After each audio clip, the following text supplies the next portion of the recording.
আগামী 29 জানুয়ারি রাহুল গান্ধী ভারত জোড়ো ন্যায় যাত্রা নিয়ে উত্তর দিনাজপুর জেলায় আসছেন। 25 জানুয়ারি কোচবিহারের বক্সিরহাট থেকে পশ্চিমবঙ্গের যাত্রা শুরু করবেন বলে জানিয়েছেন পশ্চিমবঙ্গ প্রদেশ কংগ্রেসের মুখপাত্র কেতন জয়সওয়াল। তিনি জানান, 29 জানুয়ারি উত্তর দিনাজপুর জেলার চোপড়া ব্লকের সোনাপুর এলাকা থেকে রাহুল গান্ধী ভারত জোড়ো ন্যায় যাত্রার শুভ সূচনা করবেন। উত্তর দিনাজপুরের কর্মসূচি শেষ করে বিহারে পৌঁছবে এই ন্যায় যাত্রা। দেশের প্রধানমন্ত্রী নরেন্দ্র মোদী মন কি বাত করতে পারলেও মণিপুরের মানুষের সঙ্গে কথা বলার সময় দিতে পারেননি।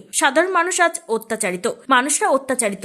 রাহুল গান্ধী এই সমস্ত অত্যাচারী মানুষদের সঙ্গে কথা বলে দেশে ন্যায় প্রতিষ্ঠা করতে চাইছে। এই ন্যায় যাত্রা মুম্বাইয়ে শেষ হবে। মুম্বাইয়ে এজেন্সিকে ব্যবহার করে গণতন্ত্রকে হত্যা করেছে। দীর্ঘ 10 বছর দেশে এক স্বৈরাচারী সরকার প্রতিষ্ঠা হয়েছে। তার বিরুদ্ধে রাস্তায় নেমে এই সরকারের হাত থেকে দেশকে মুক্তি দিতে চাইছে। এই বিষয়ে প্রদেশ কংগ্রেস মুখপাত্র কেতন জয়সওয়াল কি বলেছেন শোনাবো। 10 বছর ধরে যে সরকারটা চলছে, এটা স্বৈরাচারী সরকার, যেটা জনবিরোধী একটা সরকার, সেটা প্রতিনিয়ত প্রত্যেক দিন নতুন একটা নিত্য নতুন অন্যায় এই দেশের মানুষের ওপর নিয়ে এসছে।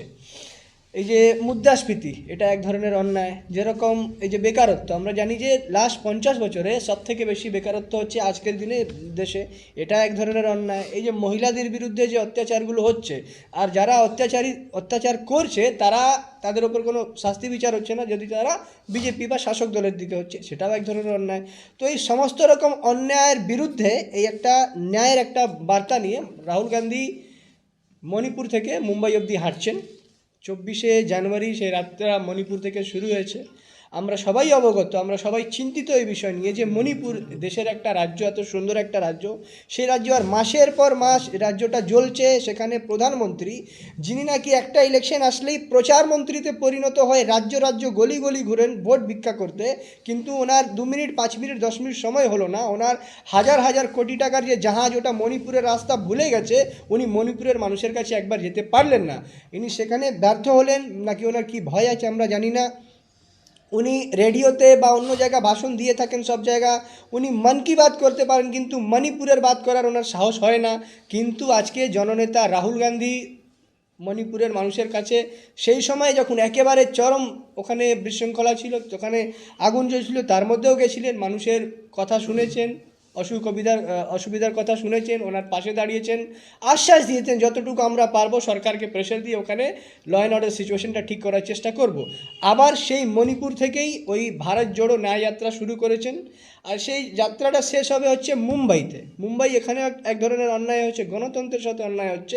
এখানে একটা মানুষের দ্বারা নির্বাচিত সরকারকে পয়সার এবং এজেন্সির প্রভাব খাটিয়ে সেখানে একটা তক্তাপলটের মতো করা হয়েছে, সেখানেও একটা অন্যায় হয়েছে। অর্থাৎ এই জায়গাটা তার মাঝখান থেকে আমাদের পশ্চিমবাংলা, এখানেও পশ্চিমবাংলায় এই যাত্রা প্রবেশ করছে 25শে জানুয়ারি বক্সিরহাট, অর্থাৎ আলিপুরদুয়ার কুচবিহার হয়ে বক্সিরহাট থেকে যাত্রা 25 তারিখ প্রবেশ করছে। আর এই জেলা আমাদের উত্তর দিনাজপুর জেলায় এই যাত্রা প্রবেশ করছে হচ্ছে 29শে জানুয়ারি, 29শে জানুয়ারি।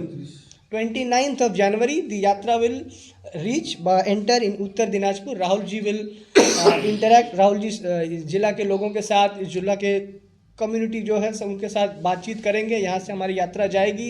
इसमें यात्रा में गाड़ी से भी कुछ होगा, कुछ जहाँ बस्ती जहाँ लोग ज़्यादा है वहाँ यात्रा पैदल भी होगी। और जैसे कि यात्रा आपने देखा था इसके पहले बार भारत जोड़ो यात्रा के टाइम भी, कि वो जैसे हमने बताया ना कि जो नेता आजकल ज़्यादा बोल रहे हैं, जैसे आज যে প্রধানমন্ত্রী আমাদের আছেন সবসময় বলতে থাকেন, আজকের দেশের মানুষ মনে করছে যে এমন একটা নেতার প্রয়োজন, সে মানুষের কথা শুনবে, শুধু বলে যাবে না। তাই মানুষের কথা শোনার জন্য এই যাত্রা রাহুল গান্ধী করেছেন।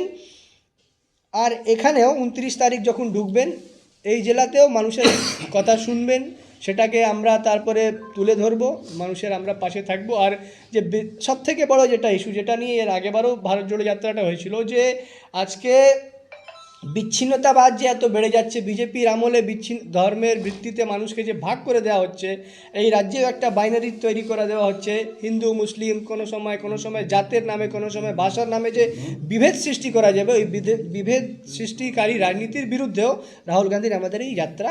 তাই আমাদের এই জেলার সকল মানুষের কাছে আমরা হাত জোড় করে আবেদন জানাচ্ছি, আপনারা এই যাত্রায় সামিল হবেন। রাহুল গান্ধী যে আমাদের এই জেলায় 29 তারিখ প্রবেশ করছেন, আপনারা রাস্তায় ওনার স্বাগত জানান, আপনারা ওনার সাথে কথা বলুন, ওনার সাথে এই আমাদের এই একটা যে ন্যায় যাত্রা চলছে সেখানে আপনারা সবাই সম্মিলিত হন।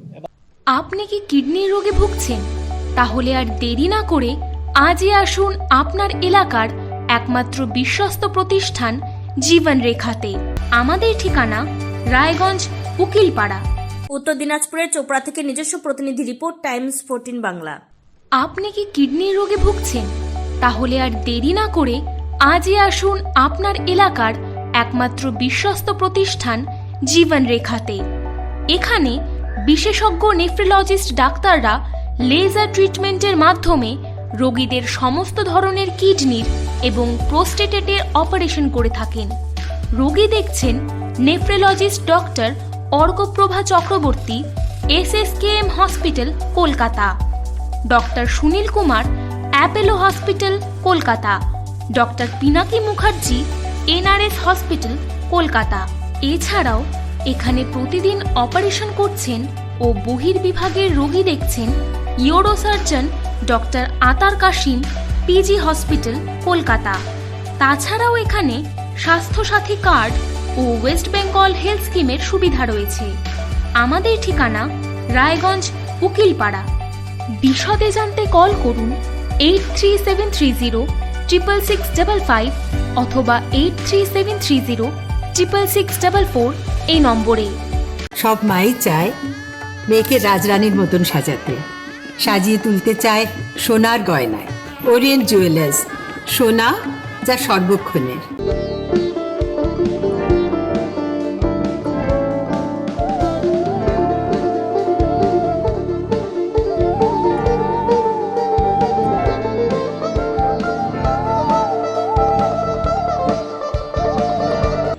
আপনি কি চাকরি পরীক্ষার্থী?